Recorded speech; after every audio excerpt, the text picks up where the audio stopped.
Well, a float is the operative choice. We would do the pirate ship, definitely. As I said, it was the one thing that we didn't do. I think we would do exactly the same as we did before. Apart from maybe not have the consultation zone. Still think that maybe. Oh, GamesMaster. Safety knots. Go away, young boy. I mean, can you imagine? I mean, I know this isn't necessarily the most credible thing, Noah, but could you imagine having Jedward this week if it went out? You'd get 4 million. I mean, it would just, if you could find the right game for them, it would be great. Oh, GamesMaster would be an absolute banker if it came back tomorrow. We would just do exactly the same as we did before. Give me a box to tick for yes immediately. Give most of our listeners a box to tick. I'd say most of our American listeners are now getting curious about this show, and check out YouTube, folks, because it has to be seen to be believed. Okay, well, let me put this out. The problem is, though, they would. I wouldn't be. The only problem is if Channel 4 or someone brought it back, they would bring it back, but they would insist on some 21-year-old X Factor contestant to present. No. Surely, no. I think ultimately, if they wanted it to succeed, you'd get a call. In all seriousness, in this hypothetical situation, you'd get a call. They'd drag you back to Persidious Albion. I could be GamesMaster. Kind of oh my God! And you wouldn't even have to leave the country. They could just get all your stuff recorded in Nova Scotia. You could maybe have someone like Simon Amstel presenting it, and then me would go, no, I'll tell you, who's the other wee guy? There's the three of them that I get confused. There's Simon Amstel, there's Dave Berry, and there's the other guy who came up through MTV who's got the long curly hair, who does all the Channel 4. The question I wanted to ask is, as much as GamesMaster was a huge success, I mean, to be fair, there's barely been another TV show out there. I mean, like you say, this was pulling, 3 to 4 million viewers per week. So what's happened? Why is there no room for a program like this? It's just seemed to have disappeared. I mean, you're in the media. You probably have more qualified to answer that than us. Yeah, I think that, again, I'm not meaning to be politically incorrect or offensive, and I'm not casting aspersions on any particular genres of people, but video games, no matter what people like to pretend are still, the core market is heterosexual males. And television is not run by heterosexual. Television is run by women and not heterosexual males. That's fine. It's as simple as that. I didn't realise that. Is that the case? Okay. Yeah, always has been. I thought it was old men, white men with mutton chops, from Victorian age, who somehow are still alive. No. It's run by people who would never play a video game in their life and always has been. Well, that pretty much fits the bill of any of those three demographics, but they don't get it. They never will, and it's But surely there are so many TV shows which shouldn't appeal to them, which still get greenlit. Why can't video games get in? It's a massive billion-dollar industry. I know. I don't understand. I really do not understand. Me neither. But it could also be the fact that, with the exception of GamesMaster, every other attempt was shit.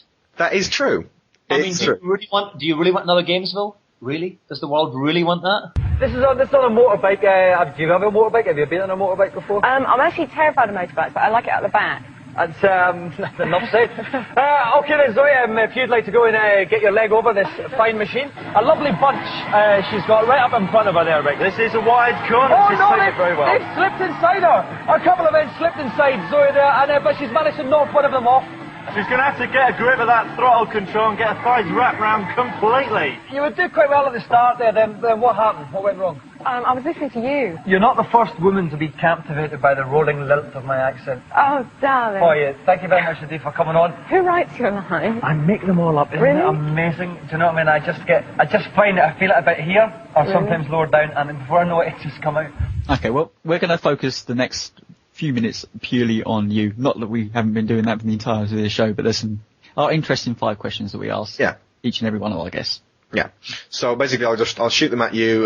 Don't think too long and hard about them, but it's just 5 questions that we ask everyone. Choose 2 desert island games. You have power but no internet connection.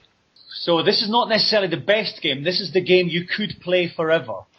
And that's we'll the have criterion I'm going to use. Yep. Right. I guess. Well, I'd be tempted by FIFA 10 because it would take me that long to pick up. It's got to be something that you can't complete.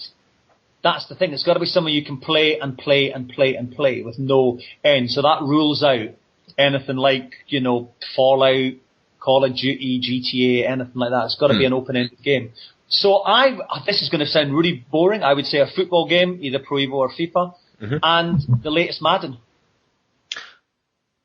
So that's such a boring answer. You're spending your entire time on this desert island, chasing a ball up and down a field. Yeah. Different shaped ball each time, and with different rules. Okay. Well then, I'll alter the question for you. What's your favourite game of all time? Penetrator. In terms of pure emotional connection, Final Fantasy VII. Nice. I mean, the 3 games I've spent the most time playing in my life. Final Fantasy, Sensei Soccer, Championship Manager, and it's the sort of incarnations. But in terms of, I cried playing Final Fantasy VII when Eris or whatever her name was died. Me too. And I've never cried. I cried during a video game. And for that alone, that's got to be the greatest video game of all time. Yeah. I have gotten kind of choked up in video games since then, but that was definitely the first one that really got to me. So I think that's possibly why it's that specific one game is so special to everyone. It was the emotional involvement and the fact that it was, for a lot of people in the West, it was the first big RPG with a cinematic experience in there as well, because before then, we didn't, for some reason on the SNES, people just assumed that RPGs wouldn't work. So all of those like Final Fantasy games 1 through 6 got released in America, not over here. What the fuck was that about?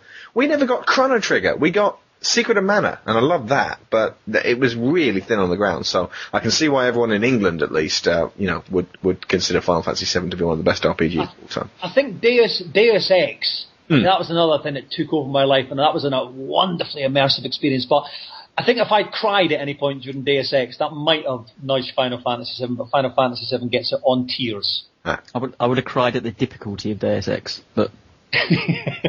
Oh, the only game that's got to me more on an emotional level is Metal Gear Solid 3 Subsistence. I never got into Metal Gear Solid. Never got into that. You are missing out. I don't know, it was maybe there's certain games that come out which, because I'm left-handed, I think, I can't quite get to grips with, or at least I pretend it's because... Can't waggle your joystick with the other hand. Like any first-person, any FPS game generally speaking, on the Xbox 360 or the PlayStation 3 that doesn't have an auto-targeting button. Ooh. But that's why Call of Duty works, because it does. Yeah. Okay, so number 2. Who is your most admired figure in the games industry or community? This will be good. There is only what Jane Hewland got to be. The executive producer of GamesMaster. Just, without her, there wouldn't have been any. She's still a great friend and mentor to me to this day. What's she up to right now? Jane is... Oh, do you know what? Jane is... I don't think I'm allowed... Jane is she went on her company and made a lot of dramas, and she is working on an American version of one of those dramas with a big fuck-off studio in Los Angeles. Brilliant. Just now. So she's doing alright for herself. Yeah. She's continuing. She's great. Yeah, no, she sold up the company and everything, and then I think spent about a month and thought, oh, no, I'm too young still, I've still got stuff I want to do, so started another one, and it's focusing on dramas. And is her son still into games? Harry, oh gosh, yes, I imagine awesome. he will be. I think Harry's kind of working in movies now as well in some directorial capacity. Cool. Oh yeah, he'll still be in the games. Creative. In terms of people that, I don't know. Do you know what? I'll mention one other person in the games industry because I think these people actually never get mentioned. Daniel Wujia, who was the PR manager at Virgin during the kind of peak period of GamesMaster, and now has her own independent PR company called She Lunch. wasn't the one who was sent down to... No. She wasn't the one who was ordered to blow me, and that's not why she's fine. You are a cracking PR agent, I've got to say, Daniel. It was just because Woody just got it, and there was a lot of times on GamesMaster, and this would always involve me banging off angry letters to CTW at the time. There were so many companies who just didn't get the opportunity GamesMaster gave them. Sega were the worst.